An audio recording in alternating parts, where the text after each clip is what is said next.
நீங்கள் எருசலேமிலே காத்திருக்க வேண்டும் என்று ஒரு கட்டளை கொடுக்கிறார் பாருங்க. நீங்கள் கேள்விப்பட்டபடி இந்த பரிசுத்த ஆவியானவரை நீங்கள் பெற்றுக்கொள்ள வேண்டும் என்றால் நீங்கள் என்ன செய்ய வேண்டாம் என்றால், நீங்கள் என்ன செய்ய வேண்டாம், எருசலேமை விட்டு போக வேண்டாம். நீங்கள் என்ன செய்ய வேண்டும், எருசலேமிலே காத்திருக்க வேண்டும். நீங்கள் எருசலேமிலே காத்திருப்பீர்களானால், நீங்கள் கேள்விப்பட்டால் அது என் மூலமாக நீங்கள் கேட்ட பரிசுத்த தீர்க்கதரிசிகள் மூலமாய் நீங்கள் கேட்ட அந்த வாக்குத்தத்தம் நிறைவேறும் என்று சொன்னார். அல்லேலூயா, அல்லேலூயா.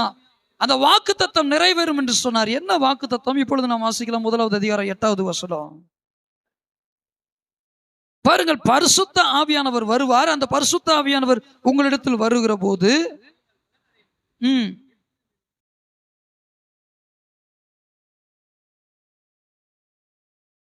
நீங்கள் எருசலேமை விட்டு போகாமல் எருசலேமிலே காத்திருக்க வேண்டும். நீங்க கேள்விப்பட்ட பிதாவினுடைய வாக்குத்தத்தம் நிறைவேற காத்திருக்க வேண்டும் என்கிற கட்டளையை பெற்ற சீசர்கள் இப்பொழுது என்ன செய்தார்கள் என்றால், எருசலேமிலே மேல் வீட்டு அறையில் வந்து கூடியிருக்கிறார்கள்.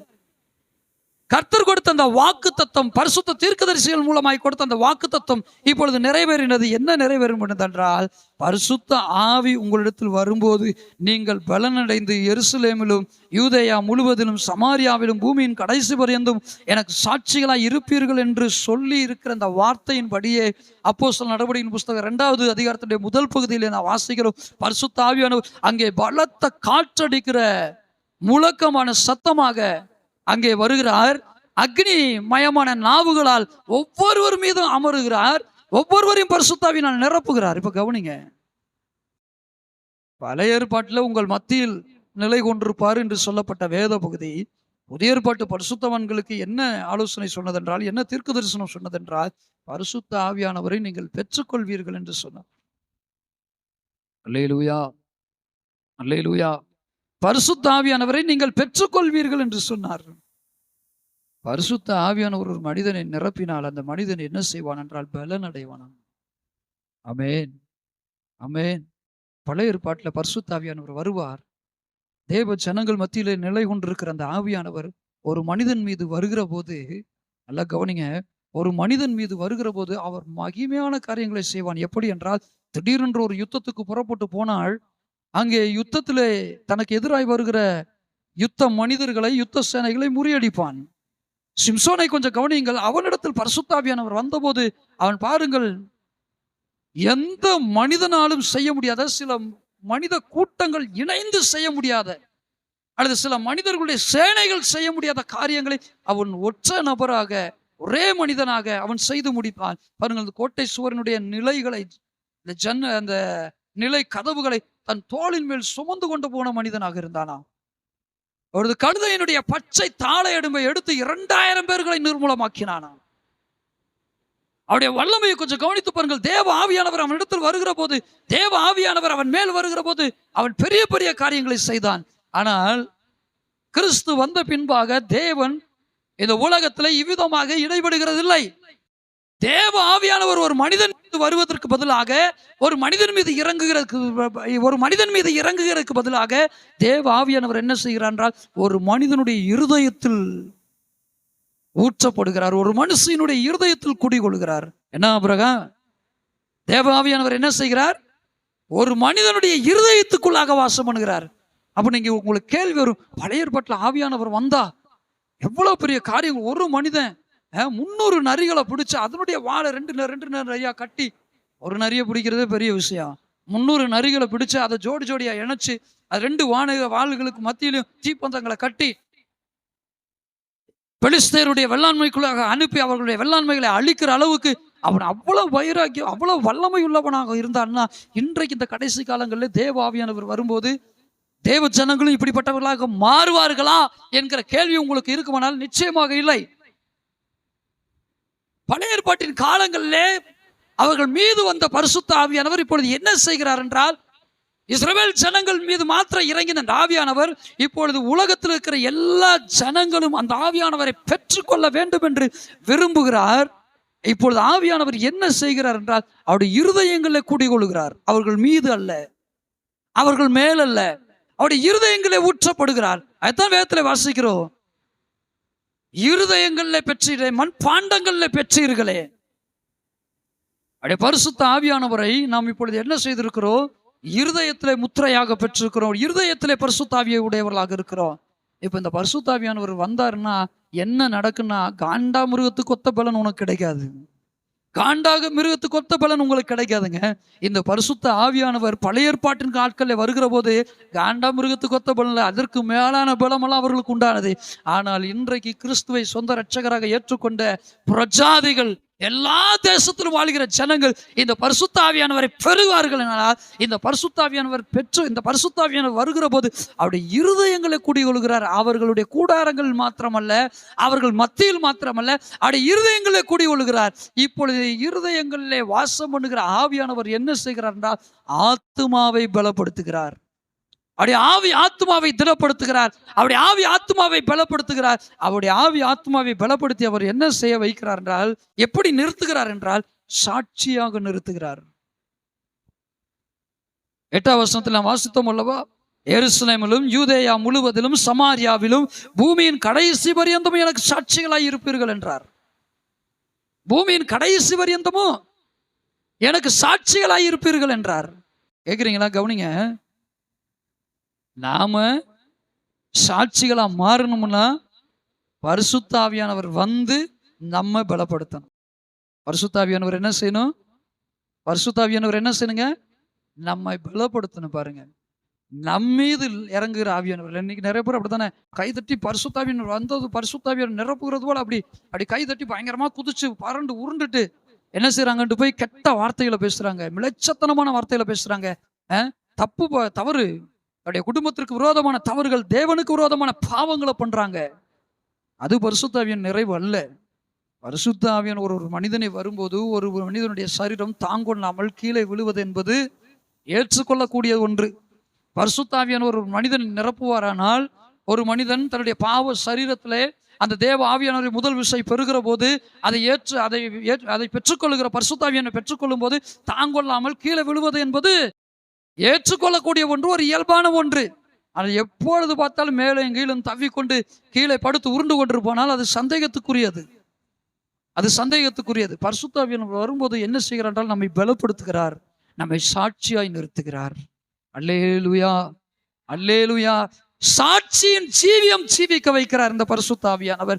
இயேசு கிறிஸ்துவானவர் இந்த பரிசுத்த ஆவியானவரை குறித்து யோவான் 16:8 பேசின வார்த்தைகளை கொஞ்சம் நீங்கள் சீக்கிரம் திருப்பி வாசிங்கள். அவர் வருவார், அவர் வந்து என்ன செய்கிறார்? பாவத்தை குறித்தும் நீதியை குறித்தும் நியாய தீர்ப்பை குறித்தும் உலகத்தை கண்டித்து உணர்த்துவார். அங்க எடுத்தவங்க வாசிக்கிறீங்களா? மைக்ல வாசிங்களா? அவர் வந்து பாவத்தை குறித்தும் நீதியை குறித்தும் நியாய தீர்ப்பை குறித்தும் உலகத்தை கண்டித்து உணர்த்துவாராங்க. அல்லேலூயா. உலகத்தை என்ன செய்யறாரா? அது எப்படிங்க உலகத்தை கண்டித்து உணர்த்துறாரு? திடீர்னு வானத்துல ஒரு பெரிய மேக ஸ்தம்பமா, ஒரு பெரிய அக்கினி ஸ்தம்பமா தோன்றி உலக ஜனங்களை பார்த்து, நீங்க இப்படி இருக்காதீங்க, நீங்க செய்யறது பாவம், இப்படியா கண்டித்து உணர்த்துவார்? உலகத்தை கண்டித்து உணர்த்துவார்னா வானத்துல அப்படி பெரிய ஒரு உருவமா தோன்றி அல்லது பெரிய ஒரு மகிமையா தோன்றி அப்படியே உணர்த்துறாரு. பழைய ஏற்பாட்டு நாட்களில் அதெல்லாம் செய்து பார்த்தார். அக்னி ஸ்தம்பமா எழும்பினார், மேக ஸ்தம்பமா எழும்பினார், வல்லமையான காரியங்கள் மூலமாக வெளிப்பட்டார், இயற்கையின் மூலமாக வெளிப்பட்டார், மகிமையாய் வெளிப்பட்டார். ஜனங்கள் பார்த்தாங்க. பார்த்து என்ன செஞ்சாங்க தெரியுங்களா? கொஞ்ச நேரம் ஆண்டவரே ஸ்தோத்திரம், என் கூட பேசாதீங்க, நாங்க செத்துருவோம் அப்படி இப்படின்னு சொல்லி பயந்தான். ஆனா பாருங்க, மறுபடியும் அந்த மகிமை, அந்த இயற்கையில ஏற்பட்ட மாற்றம் மாறணுன்னே உடனே என்ன செய்வான்? இவன் போக்குல தான் போவோம் பாருங்க. இந்த பழைய ஏற்பாட்டின் ஜனங்கள் பாருங்க, அவங்க போக்குல மறுபடியும் போயிட்டே இருப்பாங்க பாருங்க. ஆனால் இந்த நாம் தியானிக்கிறது போல கிறிஸ்துவின் வருகைக்கு பின்பு அல்லது பரிசுத்த ஆவியானவரை பெற்றுக்கொண்ட ஜனங்களை கொஞ்சம் கவனித்து பாருங்கள். அப்படி எல்லா சூழ்நிலைகளிலும் தேவ ஆவியானவருடைய விருப்பத்தின்படி வாழுகிறவர்களாக இருக்கிறார்கள். அல்லேலூயா, அல்லேலூயா. கொஞ்சம் கவனிங்கள். யோவான் 16வது அதிகாரத்தினுடைய 8வது வசனத்தை நாம் வாசித்தோம். பரிசுத்த ஆவியானவர் வந்து அவர் என்ன சொல்லுகிறார், என்ன செய்கிறார் என்றால், பாவத்தை குறித்து, நீதியை குறித்து, நியாய தீர்ப்பை குறித்து அவர் என்ன செய்கிறார்? உலகத்தை கண்டித்து உணர்த்துகிறாராம். அல்லேலூயா. இயேசுவானவர் சொன்ன அந்த வார்த்தையை கண்டிங்க, பிதாவினுடையவைகள் யாவும் என்னுடையவைகள், அதனாலே அவர் என்னுடையதில் எடுத்து உங்களுக்கு அறிவிப்பார் என்றேன். நான் பிதாவினிடத்தில் போகிறேன். இல்ல 8வது வசனம். அவர் 7வது வசனத்துல வாசிங்க. நான் உங்களுக்கு உண்மையை சொல்லுகிறேன், நான் போகிறது உங்களுக்கு பிரயோஜனமாய் இருக்கும். நான் போகாதிருந்தால் தேற்றரவாளன் உங்களிடத்தில் வரார். நான் போவேனே ஆகில் அவரை உங்களிடத்திற்கு அனுப்புவேன். அவர் உங்களிடத்திற்கு என்ன செய்வேன்? அவர் உங்களிடத்திற்கு என்ன செய்வேன்? நான் அனுப்புவேன் என்று கிறிஸ்து சொல்லுகிறார். இப்பொழுது சொல்லுகிறதை கொஞ்சம் கவனிங்கள். அப்படி அனுப்பப்படுகிற பரிசுத்தாவியானவர் என்ன செய்வார் என்றால், இந்த உலகத்தில் வந்து பாவத்தை குறித்து, நீதியை குறித்து, நியாய தீர்ப்பை குறித்தும் இந்த உலகத்தை கண்டித்து உணர்த்துவாராம். எப்படி உணர்த்துகிறார்? பெரிய மகிமையாக அல்ல, அக்னி ஸ்தம்பமாக அல்ல, தேவனுடைய மனிதர்களுக்குள்ளாக இருந்து கண்டித்து உணர்த்துவார். அல்லேலூயா. தேவனுடைய மனுஷர்களுக்குள்ளாக, தேவனுடைய மனுஷிகளுக்குள்ளாக இருந்து அந்த பாவத்தை குறித்து, நீதியை குறித்து, நியாய தீர்ப்பை குறித்து அவர் கண்டித்து உணர்த்துவாரா. இன்னைக்கு நிறைய பேருக்கு விளங்குறது இல்லை. அதனாலதான் நீங்க ஒண்ணு கவனிக்கணும். புதுசா ரட்சிக்கப்படுகிற ஜனங்களுக்கு பழைய ஏற்பாட்டின் புஸ்தகத்தை வாசிக்க சொல்றதை காட்டிலும், ஏன் நாம் புதிய ஏற்பாட்டின் புஸ்தகத்தை வாசிக்க சொல்றோம்னா, பழைய ஏற்பாட்டின் புஸ்தகத்தை வாசிக்கும் போது அவங்க என்ன நினைப்பாங்க? ஓ, பரிசுத்தாவியானவர் இஸ்ரவேல் ஜனங்கள் மீது எப்படி வந்தாரு, எவ்வளவு மகிமையா அவங்க கிரியை நடப்பிச்சாங்க, எப்படியெல்லாம் யுத்தம் பண்ணாங்க, அப்படி யோசிக்க தோணும். அதே நேரத்தில் புதிய ஏற்பாட்டின் புஸ்தகத்தை அவங்க வாசிக்கும் போது என்ன, பரிசுத்தாவியானவர் வரும்போது பலன் அடைகிறாங்க, சாட்சியா வாழ்றாங்க. குடிப்பழக்கத்திலிருந்து, விபச்சார பழக்கத்திலிருந்து, வீணான உலக மாயைகளிலிருந்து விடுபட்டு அவங்க சாட்சியா வாழ்றாங்க. முறைகேடற்ற தொழில்களில் இருந்து, முறைகேடற்ற வாழ்க்கையிலிருந்து விடுபட்டு சாட்சியா வாழ்றாங்க அப்படின்னு சொல்லி அவங்க கற்றுக்கொள்வாங்க. அதனாலதான் நம்ம என்ன செய்யறோம்னா, பரிசுத்தவான்கள் என்ன சொல்லுகிறாங்கன்னா, புதிய ஏற்பாட்டை கொடுங்க, புதிய ஏற்பாட்டை வாசிக்க சொல்லுங்க புதுசா வர்ற ஜனங்களுக்கு. எத்தனை பேருக்கு விளங்குச்சு நான் சொன்னது? இதனாலதான் புதிய ஏற்பாட்டை வாசிங்கன்னு சொல்றது. இதனாலதான் புதிய ஏற்பாட்டின் வசனங்களை, வார்த்தைகளை கற்றுக்கொள்ளுங்க அப்படின்னு சொல்றது. அப்ப அவர் யார் மூலமாக இந்த உலகத்தை கண்டிக்கிறார் என்றால், தேவனுடைய ஜனங்கள் மூலமாக. அல்லேலூயா. அந்த பரிசுத்த ஆவியானவர் தேவ ஜனங்களுக்குள்ளாக வந்து, தேவ ஜனங்களை நிரப்பி, தேவ ஜனங்களுக்குள்ளாக வாசம் பண்ணி, அந்த தேவ ஜனங்கள் மூலமா தான் கண்ட. நான் ஜெபம் பண்ண ஆண்டவர் என் கூட பேசுவாரு. நான் இப்படி இருந்தா, அல்லது நான் எனக்கு தெரியும், வசனம்லாம் தெரியும், என் கூட பேசுவாரு, ஆண்டவர் நிச்சயமா பேசுவாரு. ஆனால் சபைக்கு ஆண்டவர் சொல்லுகிற தூத சபையினுடைய ஊழியன் மூலமா தான் பேசுவார். அல்லேலூயா, அல்லேலூயா. ஒவ்வொருவரும் சொல்லுவாங்களே, நான் பேசினா ஆண்டவர் என் கூட பேசுவாரு, நான் ஜோமன் ஆண்டவர் நிச்சயமா பேசுவாருங்க. ஆனா சபையினுடைய தூது, சபைக்கு கொடுக்கிற அந்த ஆலோசனை, சபைக்கு வேண்டிய அந்த நல் வார்த்தைகள் யார் மூலமா ஆண்டவர் கொடுப்பாருன்னா, யார் மூலம்? சபையினுடைய ஊழியர் மூலமாகத்தான் கர்த்தர் கொடுப்பாரு பாருங்க. அல்லேலூயா. சபையினுடைய ஊழியர் சரியில்லாத பட்சத்தில், சபையினுடைய ஊழியர், சபையினுடைய மேய்ப்பர் சரியில்லாத பட்சத்தில் கர்த்தர் என்ன செய்வார்னா, சபையில யாரையாவது எழுப்புவார், அவங்க மூலமா பேசுவார். அவங்களுடைய வார்த்தைக்கு சபை மேய்ப்பனும் கீழ்ப்படியலன்னு வச்சுக்கோங்களேன், அங்கேயும் கர்த்தருடைய எச்சரிப்பு உண்டாகும், அங்கேயும் நியாய தீர்ப்பு வெளிப்படும். நீங்க கவனிக்கணும், தேவ ஆவியானவர் என்ன செய்கிறவர் என்றால் அவர் பேசுகிறவர். அல்லேலூயா. தேவ ஆவியானவர் எப்படிப்பட்டவருங்க? அவர் பேசுகிற தேவ ஆவியானவர். அவர் பேசாதவர் அல்ல. ஆனா யார் மூலமாக ஃபர்ஸ்ட் பேசுறாருன்னா, அவர் எந்த ஒரு மனிதனை நிரப்பி வைத்திருக்கிறாரோ, எந்த மனுஷியை அபிஷேகம் பண்ணி வைத்திருக்கிறாரோ அவர்கள் மூலமாக பேசுகிறார், அவர்கள் மூலமாக இடைபடுகிறார். கவனிங்க, இந்த பரிசுத்தாவியானவர் பேசுகிற சத்தத்தை கேட்கிற அனுபவங்கள் இல்லைன்னா, பரிசுத்தாவியானவர் உணர்த்துகிற அந்த உணர்வுள்ள இருதயம் நமக்கு இல்லைன்னா, நிச்சயமா நாமும் அநேக ஜனங்களை போல பின்வாங்கி போகிறவர்களாக இருக்கிறோம். நிச்சயமா நாமும் பின்வாங்கி போய் கிறிஸ்துவை மறுதலிக்கிறவர்களாக மாறி போவோம். அதனால என்ன செய்யறோம்? ஆவியானுடைய சத்தத்தை கேட்டு பழகணும். அல்லேலூயா. ஆவியானவர் உணர்த்துகிற அந்த உணர்வுள்ள இருதயத்தை பெற்றுக்கொள்ள பழகணும். அல்லேலூயா. நம்முடைய வாழ்க்கையில நாம மாத்திரமல்ல, தேவனுடைய சபையில அனுதினமும் சேர்க்கப்படுகிற, அகில உலகத்திலும் அனுதினமும் தேவ சபையில சேர்க்கப்பட்டு கொண்டிருக்கிற தேவ ஜனங்கள் பரிசுத்தாவியனுடைய சத்தத்தை கேட்கணும். பரிசுத்தாவியுடைய சத்தத்தை கேட்கிறதுல அவங்க வளர்ச்சி அடையணும். பரிசுத்தாவியானவர் உணர்த்துகிற அந்த உணர்வுள்ள இருதயத்தை பெற்றுக்கொள்கிறதுல அவங்க வளர்ச்சி அடையணும். இதுக்காக ஜெபிக்க வேண்டியது யாரு கடமை? யாருடைய கடமை? சபையாருடைய கடமை, விசுவாசிகளுடைய கடமை, ஊழியர்களுடைய கடமை. கர்த்தர் நாமம் மகிமைப்படுவதாக. பிரியமானவர்களே, இந்த பகற்காலத்திலே தேவ ஆவியானவருடைய அசைவாடுதல் இல்லாதனால, பேச்சு தேவனுடைய சத்தம், தேவ ஆவியினுடைய சத்தம் இல்லாதனால இன்னைக்கு சபைகள் பின்மாறி கொண்டே இருக்கிறது. சபைகள் தன்னுடைய ஸ்திரத்தன்மையை இழந்து கொண்டே இருக்கு. நம்ம எல்லாம் ஜெபிக்க போறோம். மீண்டும் நாம் ஜெபிக்க போறோம். எதுக்காக ஜெபிக்க போறோம்னா, ஆவியானவரே நீங்க பேசுங்க. பழைய ஏற்பாட்டின் நாட்களிலும் சரி, புதிய ஏற்பாட்டின் நாட்களிலும் சரி, நீர் பேசுனீர் அல்லவோ, நீர் தேவ ஜனங்களோடு இடைபடுகிறீர் அல்லவோ, அதுபோல உணர்வற்றிருக்கிற ஜனங்களோடு, ஸ்திரத்தன்மை இல்லாத சபைகளோடு நீங்க பேசி அவங்கள உணர்வுள்ளவர்களா மாற்றுங்க, ஸ்திரத்தன்மை உள்ள சபையார மாற்றுங்கன்னு சொல்லி ஜெபிக்க போறோம்.